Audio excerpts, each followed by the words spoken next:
성경 말씀 요한계시록 10장입니다. 요한계시록 10장 1절에서 11절까지입니다. 요한계시록 10장 1절에서 11절 모니터 조금만 낮춰주세요. 10장 1절에서 11절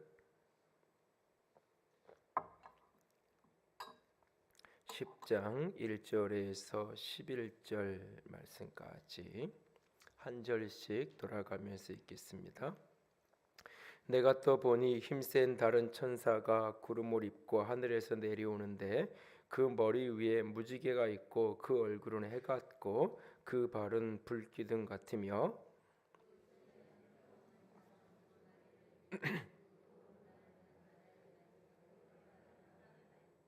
사자가 부르짖는 것 같이 큰 소리로 외치니 그가 외칠 때 일곱 우레가 그 소리를 내어 말하더라.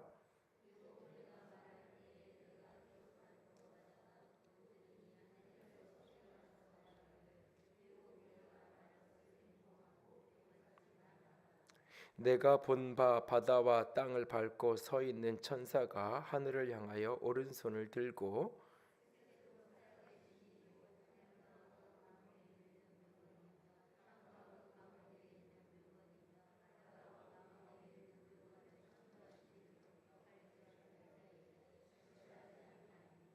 일곱째 천사가 소리내는 날 그의 나팔을 불려고 할 때에 하나님이 그 종 선지자들에게 전하신 복음과 같이 하나님의 그 비밀이 이루어지리라 하더라.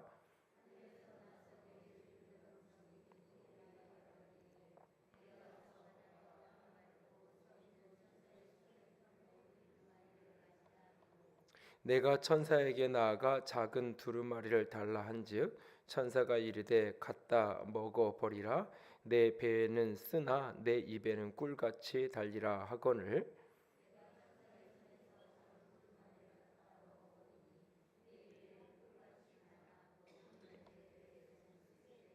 함께 읽습니다. 그가 내게 말하기를 내가 많은 백성과 나라와 방언과 임금에게 다시 예언하여야 하리라 하더라. 아멘.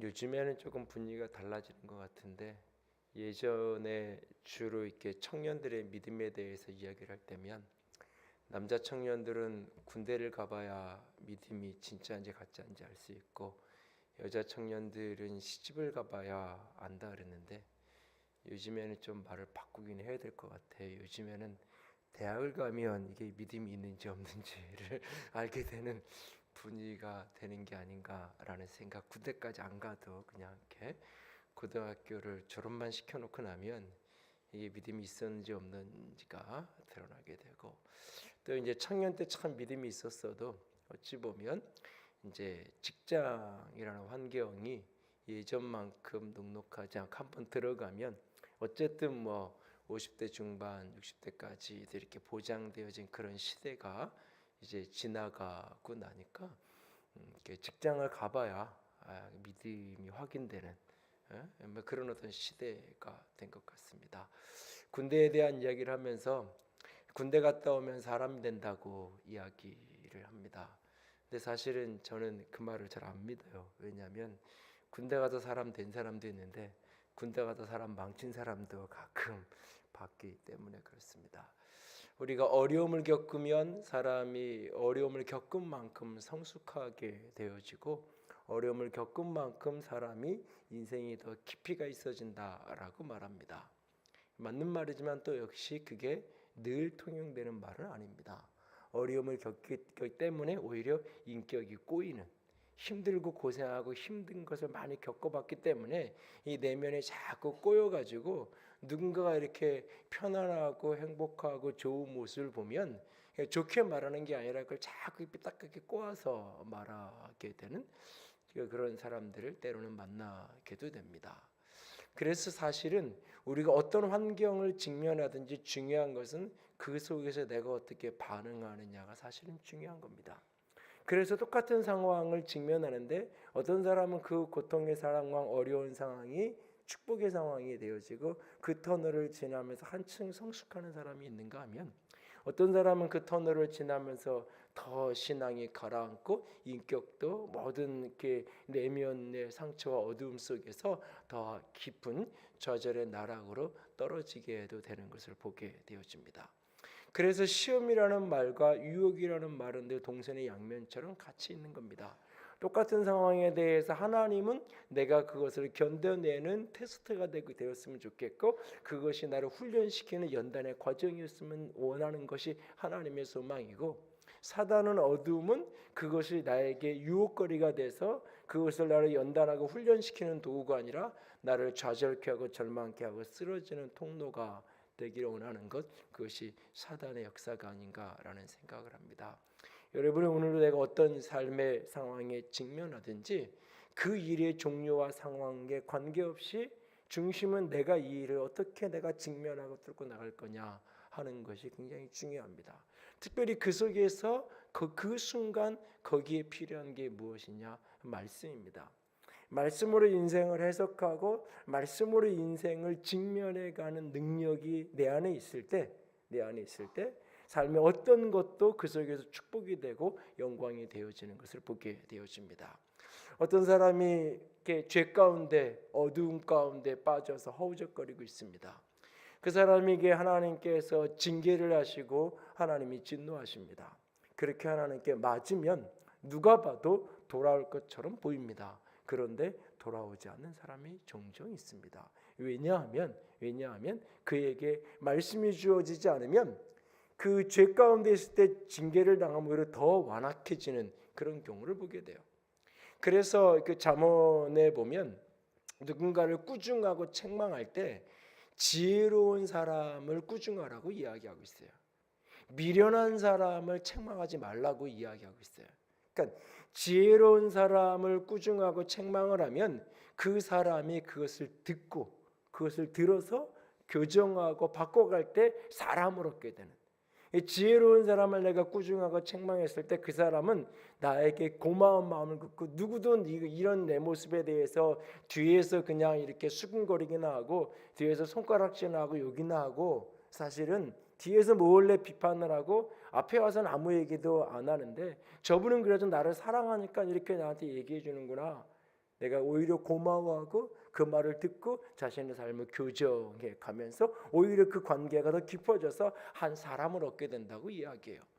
그런데 미련한 사람, 어리석은 사람을 징계하고 꾸중하고 책망하면 오히려 그 사람은 그것을 사랑으로 받아들이는 것이 아니라 나를 미워서 내가 싫어서 저렇게 나에게 한다고 이야기하면서 오히려 더 완악해지고 관계는 더 깨어지고 멀어지게 되는 거죠. 그것을 우리 속담에서는 결국은 그 미운 자식 떡 하나 준다.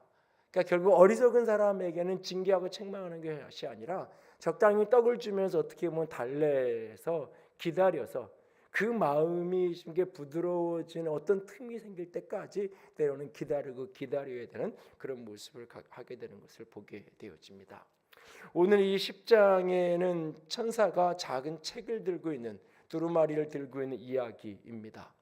그런데 이 이야기 바로 앞에 보면 그 9장 끝마무리에 어떤 일이 있었냐면 9장의 영적 전쟁에 대한 이야기를 말씀을 드렸어요.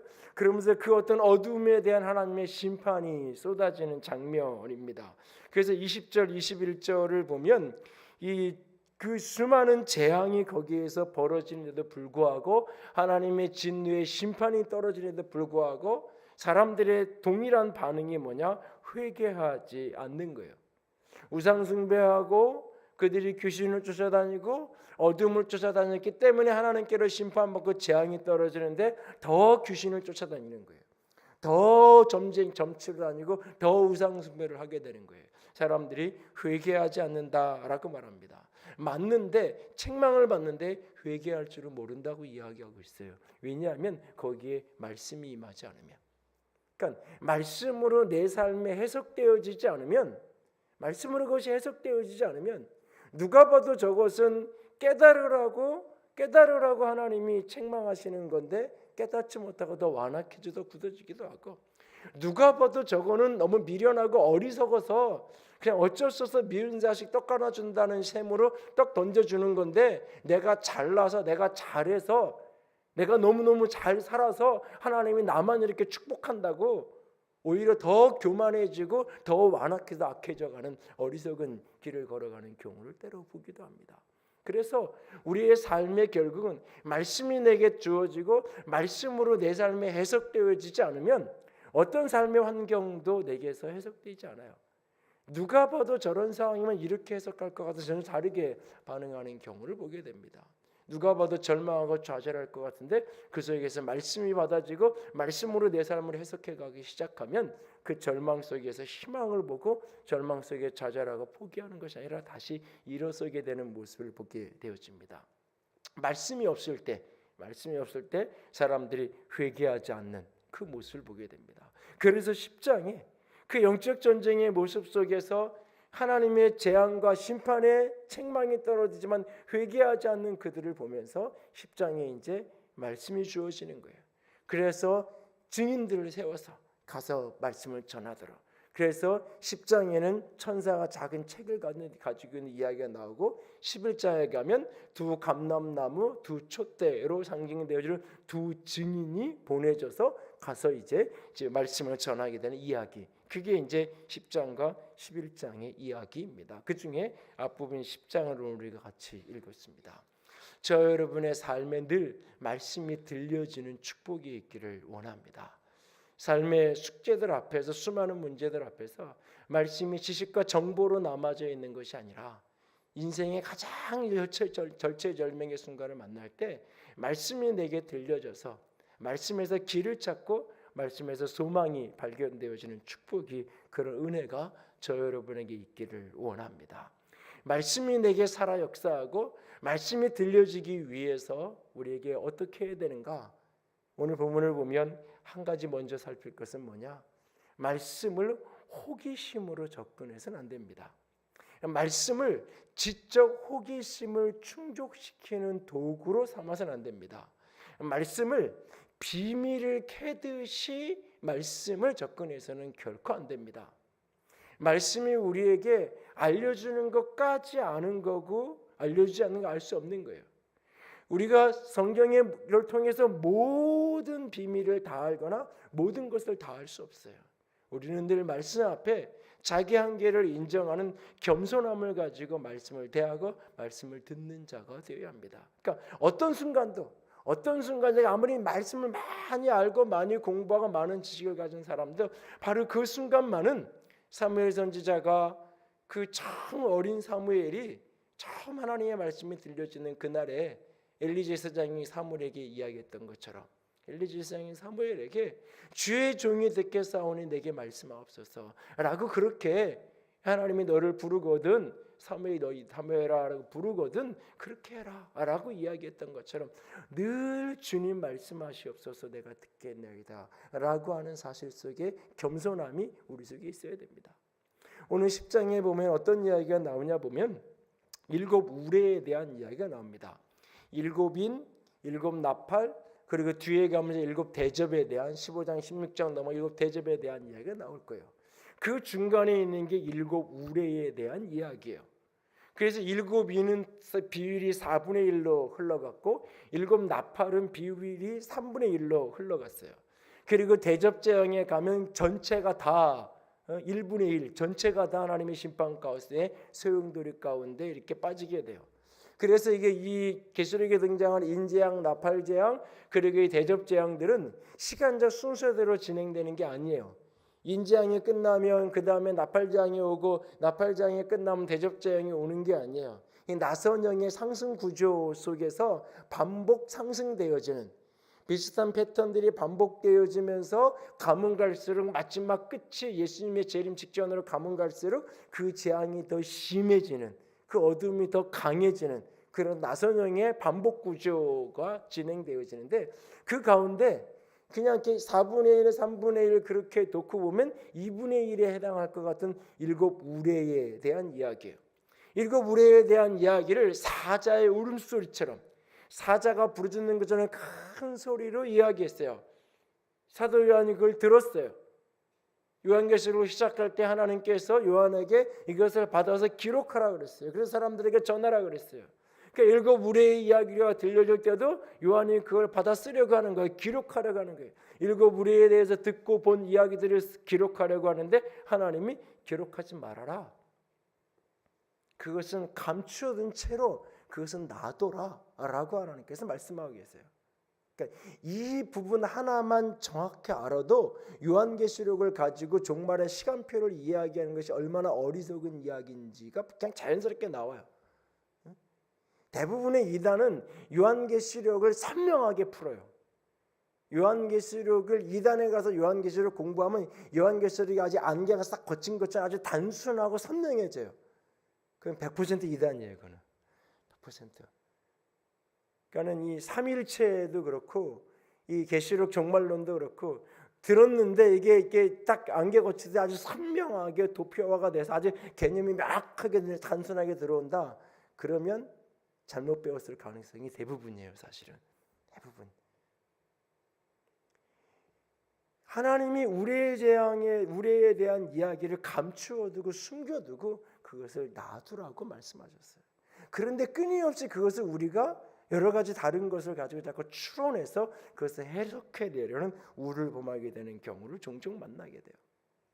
또한 동시에 그 우레에 대한 이야기가 기록하지 말라고 하고 나서는 천사를 다시 보는데 그 천사가 한 발은 바다에 놓여져 있고 한 바다는 땅에 서 있고 그렇게 쳐 있는 그 천사가 있는데 6절에 보면 세세토록 그 살아계시니 곧 하늘과 그 가운데 있는 물건과 땅에 있는 것 바다에 있는 것 모든 것을 창조하신 그분께서 지체하지 않겠다고 이야기하면서 7절에 일곱째 나팔 소리 내는 날에 그의 나팔을 불려고 할 때 하나님이 그의 종 선지자들에게 전하신 복음과 같이 하나님의 그 비밀이 이루어지이다 하더라.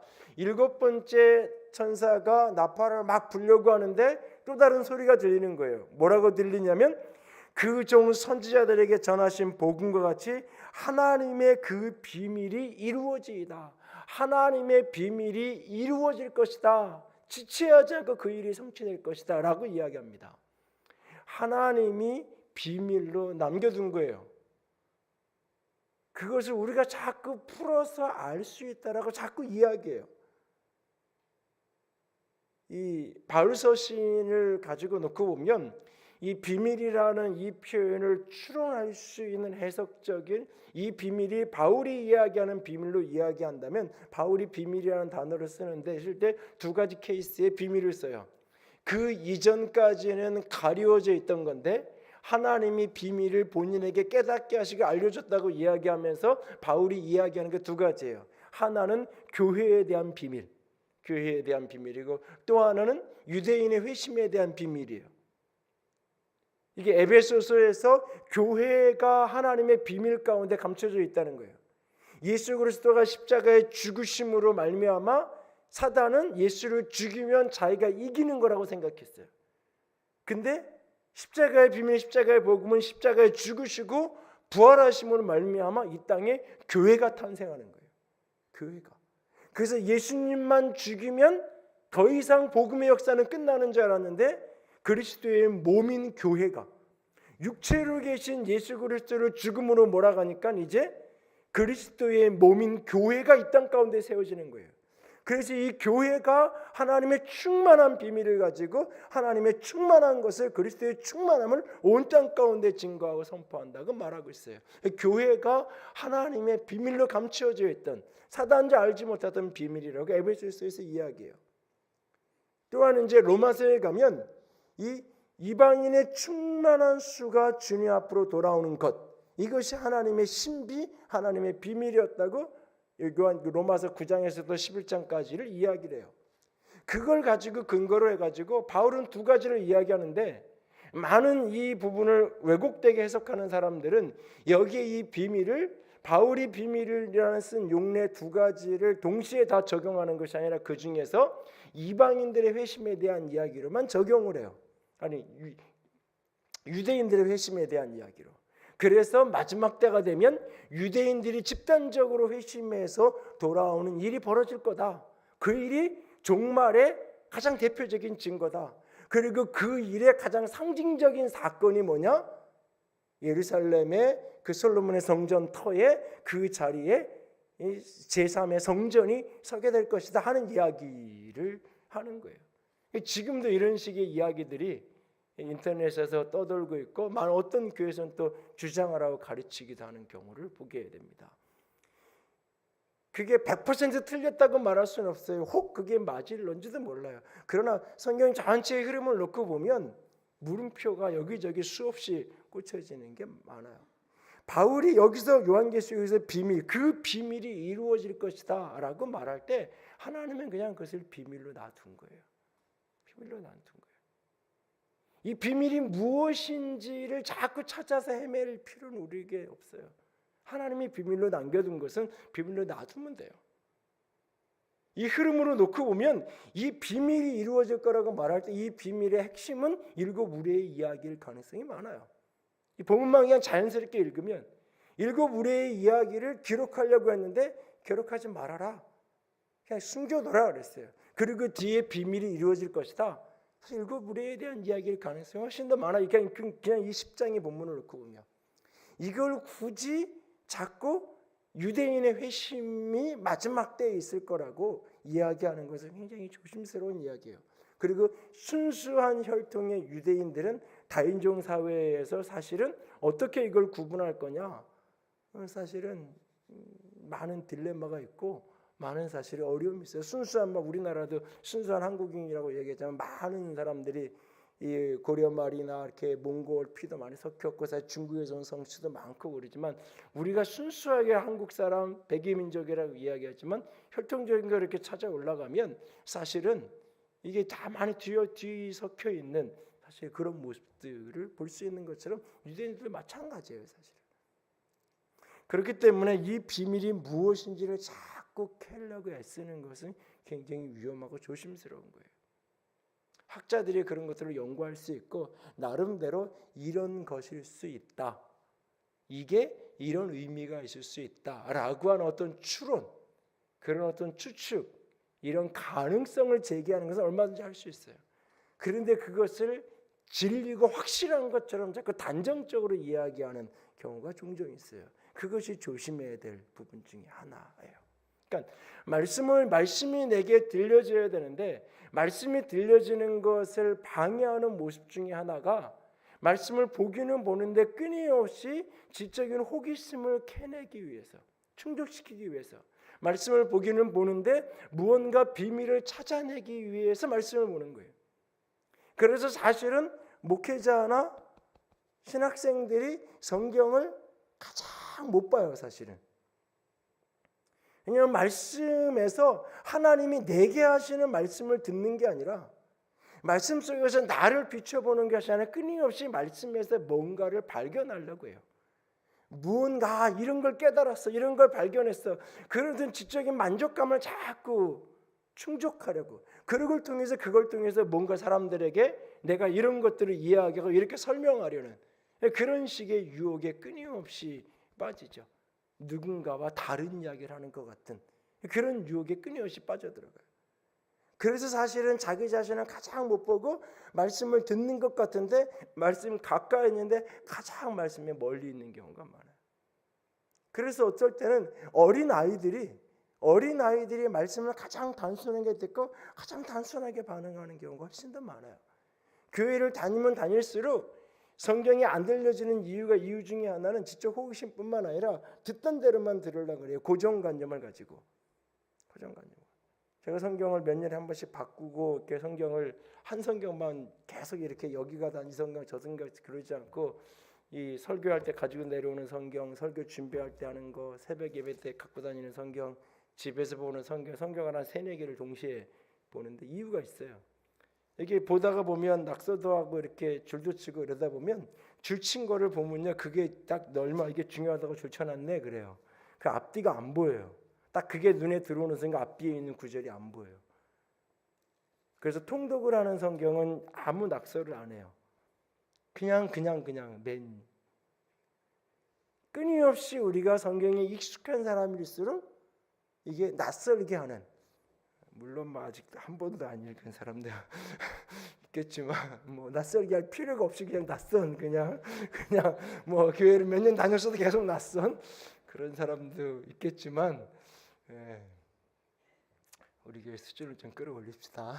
성경을 좀 읽으시고 가까이 자꾸 하시고. 근데 우리가 말씀이 내게 들려지기 위해서 우리에게 필요한 게 중에 하나가 내가 다 안다라는 교만함. 무언가 자꾸 이렇게 호기심을 채우려고 하는 마음, 그것을 겸손히 내려놔야 돼요. 나는 아무것도 모른다는 마음으로, 나는 아무것도 알지 못한다는 마음으로, 겸손함으로 그 말씀을 들으려는 태도, 그것이 우리에게 필요해요. 두 번째 또 하나는 뭐가 필요하냐면 오늘 본문에 보면 그 천사가 이렇게 두루마리 작은 책을 갖고 있는데 그것을 이렇게 받아 먹으라고 이야기해요. 그것을 취해서 먹으라고.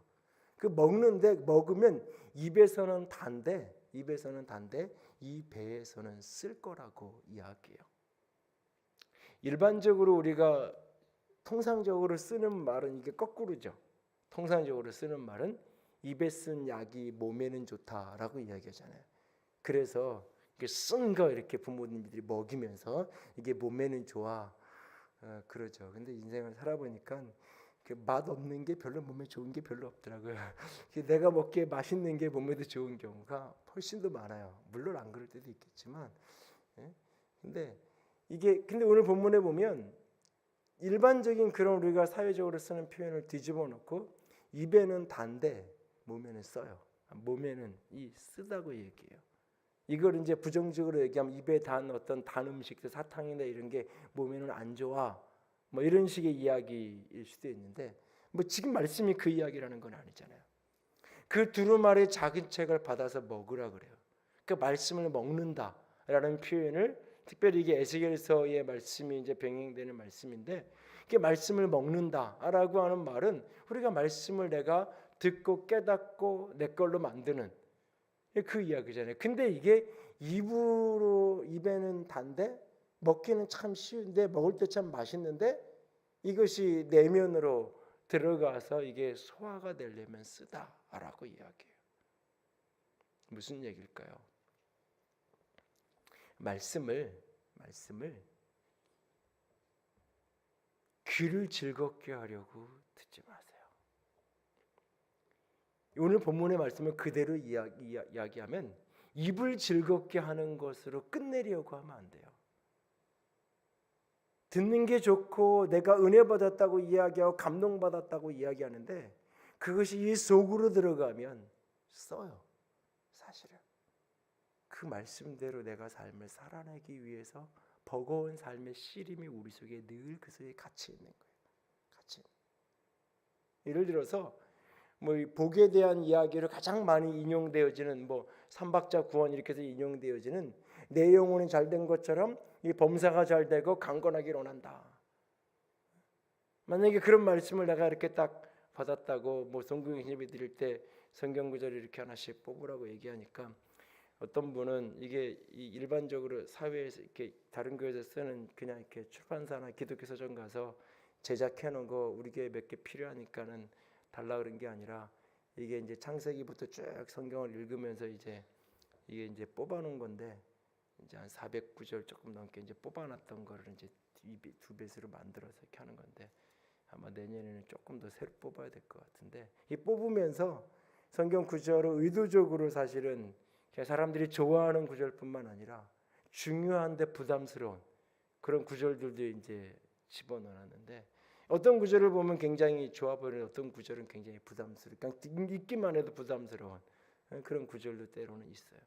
근데 내용은 잘된 것처럼 범사가 잘되고 강건한다 라고 하는 말씀을 딱 들으면 올 한 해 동안 모든 게 다 잘 된다는 게 눈에 딱 들어오잖아요. 잘 되는 범사도 잘 되고 건강하고 올 한 해 동안 모든 게 잘 되려나 보다 막 그러죠.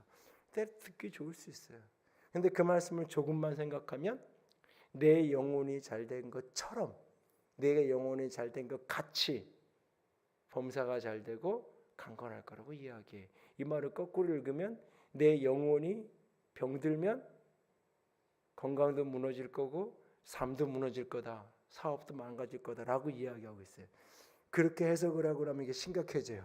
내가 지금 거꾸로 뒤집어서 읽어놓고 나면 생각을 깊이 해봐야 돼요. 이게 지금 사실은 모든 말씀이 그 속에서 듣기에 좋고 입에는 참 좋고 내가 은혜 받았다고 하는 많은 말씀들이 내가 그 말씀을 삶으로 반응하고 삶으로 응답하려면 그 속에 많은 치열한 씨름이 우리에게 필요해요. 근데 오늘날은 말씀을 자꾸 입으로 먹는 게 내가 말씀으로 은혜를 받았어. 전에도 한번 주일날도 잠깐 이야기 드렸던 것 같은데 은혜 받았어 라고 하는 말이 참 내 마음에 들어. 내 마음에 들어. 내 생각에 맞아. 내가 원하는 메시지야. 내가 듣고 싶어하는 이야기야. 근데 여러분 인생을 살면서 쭉 생각을 해보면 내가 듣고 싶은 이야기만 듣고 살았다면 내 인생이 지금보다 더 안 좋아졌을 거요. 때로는 듣기 싫은 말도 들으면서 내가 여기까지 온 경우가 참 많아요. 인생을 살다 보면 말씀이 내게 들려질 때 참 기쁨으로 받고 좋게 받고 아멘으로 받는데 그것이 내 속에서 내적인 씨름의 과정을 거쳐 나가면서 그것이 내게 되는 거예요. 그것을 소화시키는. 입에서만 달고 끝나면 그것이 내게 아무런 소용이 없는 거예요. 그래서 말씀을 끊임없이 묵상하는 과정 속에서 말씀에서 자꾸 끊임없이 이게 내 안에 거룩한 부담감이 찾아오는 게 정상이에요. 때로는 성경을 읽고 설교를 듣고 말씀을 묵상하다 보면 말씀 때문에 불편해요.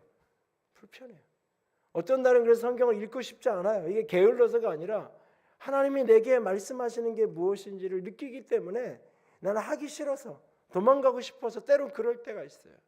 그럴 때도 믿음으로 응답하는 것. 그런 과정을 통해서 말씀이 들려지는 축복이 우리 속에 임하는 거예요. 말씀을 자꾸 듣기 좋은 말, 입에서 단 것으로만 끝내려고 하지 않기를 원합니다. 입에서 단 것으로 끝나지 않고 그것을 씹어 먹을 수 있는. 그래서 내가 속을 좀 쓰려도 내가 이 속에서 써도 그것이 내 안에서 다 분해돼서 내 삶의 영양분이 될 수 있도록 끊임없이 여러분이 말씀을 붙들고 씨름해야 돼요. 그래서 말씀을 자꾸 큐티를 하고 묵상을 자꾸 하라 그러는 이유 중에 핵심이 그거예요. 피상적으로 이런 이야기구나 이런 말이구나 그게 아니라 그 말씀을 자꾸 내가 곱씹으면서 내 속에 그것이 내면화되어져야 돼요. 그래야 그 말씀이 내게 축복이 되는 거예요. 그래야 말씀이 들려지는 은혜가 있는 거예요. 오늘날은 말씀의 홍수의 시대예요.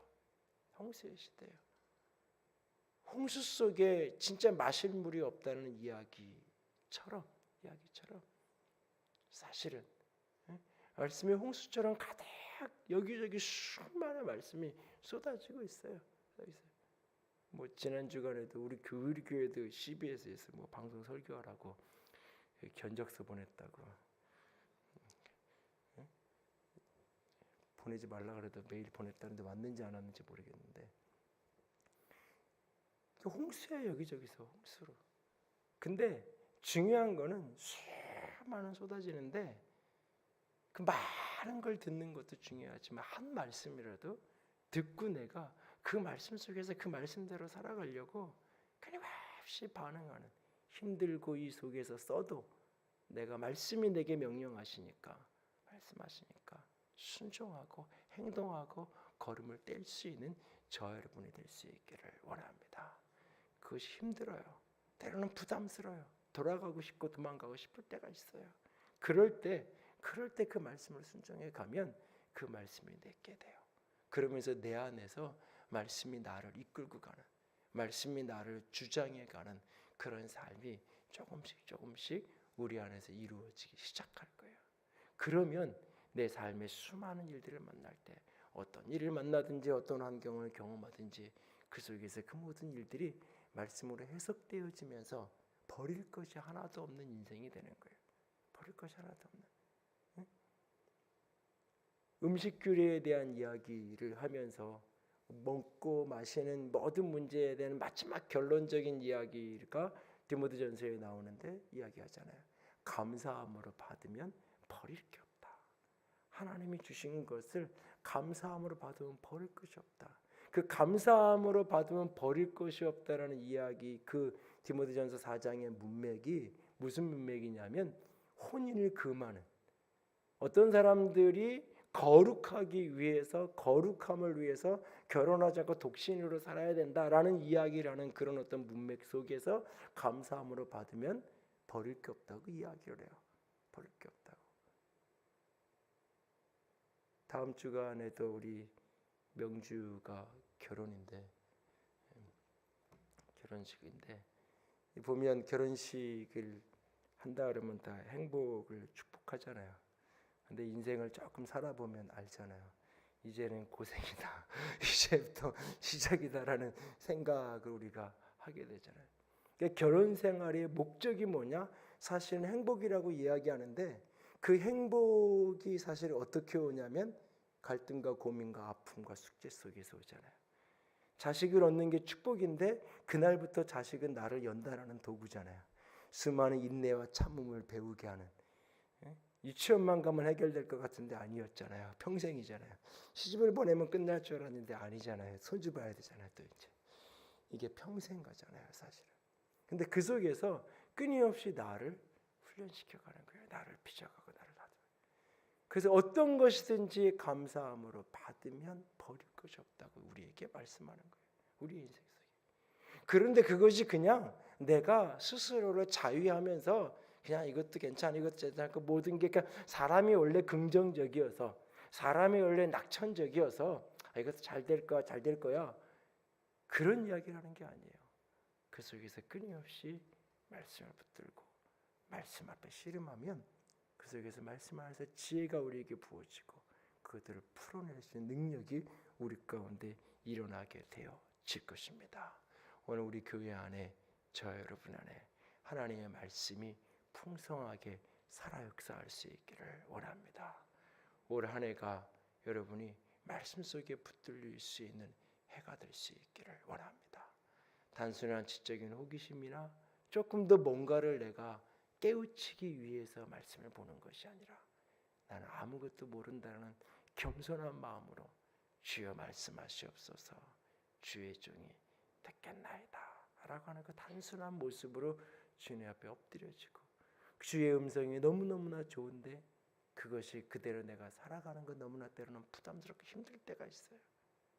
그때에 겸손하게 힘들어도 그 쓴 말씀을 붙들고 씨름하고 순종해가는 삶으로 말씀이 받아지는, 삶으로 내 삶에서 말씀이 살아 역사하시는 그런 축복이, 그런 은혜가 저 여러분 가운데 올 한 해 가득할 수 있기를. 그래서 이 땅 인생의 어떤 문제, 삶의 어떤 일들도 말씀 안에서 해석되어지고 풀어지는 축복이 있는 이 한 해가 될 수 있기를 주님의 이름으로 부탁을 드립니다. 기도합니다.